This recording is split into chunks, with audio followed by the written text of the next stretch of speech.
ఆత్మ మీద శరీరం ఎప్పుడు పోరాడుతూ ఉంటుంది.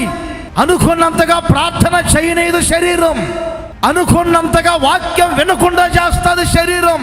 వాక్య నడిపింపుకు పరిశుద్ధాత్మకు లోబడనయ్యదు శరీరం.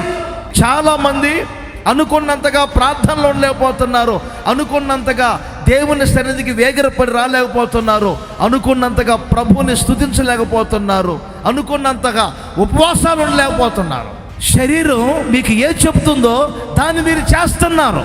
దాన్నే పౌలు గారు అంటారు శరీరానుసారమైన మనసు అని. అయితే తన శరీరాన్ని గురించి పౌలు గారు ఏం చెప్పుకున్నారు?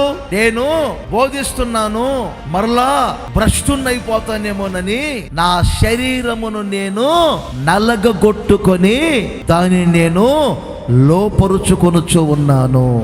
శరీరములో ఉన్నారు కాబట్టి శరీరం కొన్నిసార్లు అవసరం లేని వర్గ భేదాలు తెస్తుంది, లోక భేదాలు తెస్తుంది.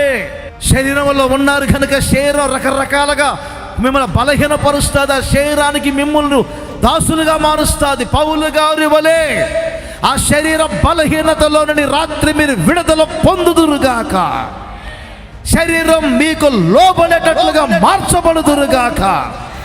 క్రీస్తు యేసుతో కూడా మీ శరీరమును సిలువ వేయబడుదురుగాక.